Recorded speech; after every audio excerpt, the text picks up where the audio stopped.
Welcome to Nabadarpan YouTube channel. সকলকে স্বাগত জানাই নবদর্পণ ইউটিউব চ্যানেলে। ফ্রেন্ডস, আজকে আলোচনা করব ভারতীয় বিখ্যাত ইউটিউবার ধুরব রাঠিকে নিয়ে। চলুন ভিডিওটা শুরু করি। আর সকলের কাছে একটা আবেদন, যারা এখনও পর্যন্ত চ্যানেলটা সাবস্ক্রাইব করেননি, সাবস্ক্রাইব করুন এবং আমাদের পাশে থাকুন, আমাদেরকে সাপোর্ট করুন, আমাদেরকে সাহায্য করুন, সহযোগিতা করুন এগিয়ে যাওয়ার জন্য। চলুন ভিডিওটা শুরু করি। ধুরব রাঠি একজন ভারতীয় ইউটিউবার, ব্লগার এবং সামাজিক মিডিয়া কর্মী। তিনি সামাজিক, রাজনৈতিক এবং পরিবেশগত বিষয়ে তার ইউটিউব ভিডিওগুলির জন্য পরিচিত।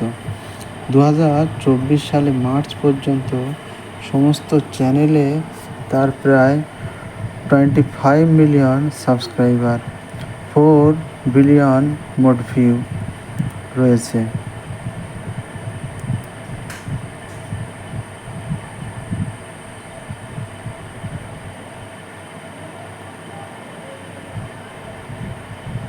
জন্ম রোহতক, হরিয়ানা।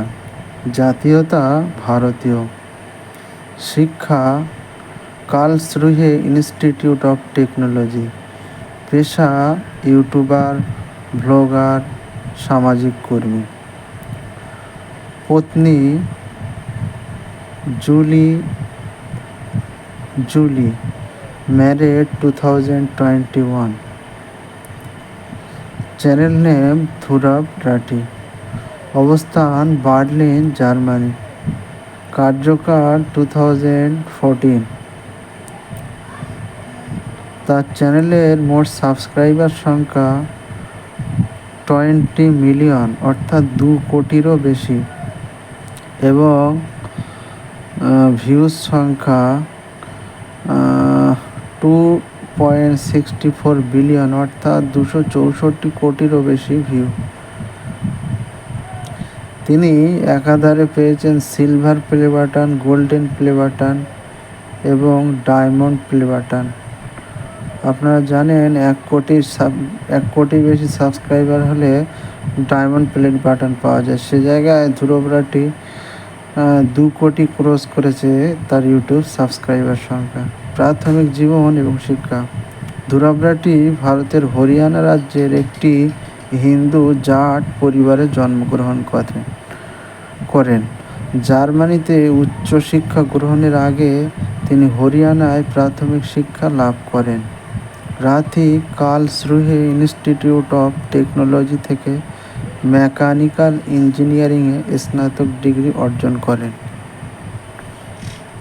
তারপর একই প্রতিষ্ঠান থেকে নবায়নযোগ্য শক্তিতে স্নাতকোত্তর ডিগ্রি অর্জন করেন। কর্মজীবন। রাঠি প্রধানত তার রাজনৈতিক ভিডিওগুলির জন্য পরিচিত, যেগুলিতে প্রধানত ফ্যাক্ট চেকিং এবং ব্যাখ্যামূলক বিষয়বস্তু রয়েছে। দ্য প্রিন্টের মতে, রাঠি ছিলেন প্রথম ভারতীয় ব্যবহারকারীদের মধ্যে একজন যিনি ইউটিউবকে একটি রাজনৈতিক প্ল্যাটফর্ম হিসাবে ব্যবহার করেন।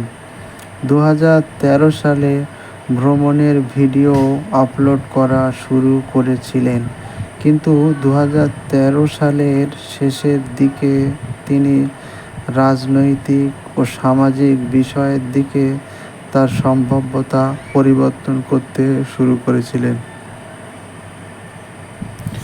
তার গুরুতর বিষয়বস্তুর পাশাপাশি রাঠি একটি ব্যঙ্গাত্মক fake news segment p news চালু করেছে।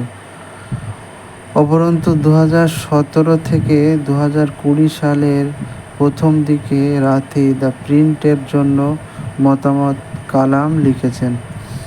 ধুরবের 2018 সালের বিজেপি এএপি সংঘর্ষের কভারেজকে একতরফা এবং অর্ধেক গল্প হিসেবে বিবেচনা করা হয়েছিল। 2020 সালের জুলাই মাসে ধুরব রাঠি ব্লগস নামে আরেকটি ইউটিউব চ্যানেল শুরু করেন, যেখানে তিনি তার আন্তর্জাতিক ভ্রমণ ব্লগ শেয়ার করেন। তার ভ্রমণ ব্লগ ছাড়াও রথি বিভিন্ন শো হোস্ট করে, যার মধ্যে ডায়েচে ভেলের ট্রাভেল, নেটফ্লিক্স ইন্ডিয়ায় ধ্রুবের সাথে ডিকোড। তিনি ধ্রুব রাঠির সাথে মহাভারত নামে স্পটিফাইতে একটি পডকাস্ট হোস্ট করেন। 2022 সালে রাঠি 30 সেকেন্ডের সত্য ভিডিও শেয়ার করার জন্য একটু শেয়ার চ্যানেল শুরু করেন। চ্যানেলটি দর্শকদের জন্য রাঠির উপস্থিত তথ্যের সাথে জড়িত হওয়ার জন্য একটি দ্রুত অ্যাক্সেসযোগ্য উপায় অফার করে। 2012 সালে সেপ্টেম্বরে তিনি বিতর্কের সম্মুখীন হন যখন তিনি পাকিস্তানের রাজনৈতিক সংকট নিয়ে পোস্ট করা একটি ভিডিও ভারতের তথ্য সম্প্রচার মন্ত্রক দ্বারা অবরুদ্ধ করা হয়। মন্ত্রক দাবি করেছে যে ভিডিওটি ভারতের একটি বিকৃত মানচিত্র রয়েছে, যেখানে কাশ্মীরের অংশগুলিকে পাকিস্তানের অংশ বা বিতর্কিত হিসেবে চিহ্নিত হয়েছে। 2023 সালের মার্চ মাসে তিনি কোল্ড ড্রিঙ্কসের অন্ধকার দিক শিরোনামের ভিডিওতে ডাবরের কাছ থেকে কপিরাইট অভিযোগের সম্মুখীন হন। একটি আদেশে Kolkata high court social media platform ভিডিওটি সরানোর নির্দেশ দিয়েছে। 18 এপ্রিল 2024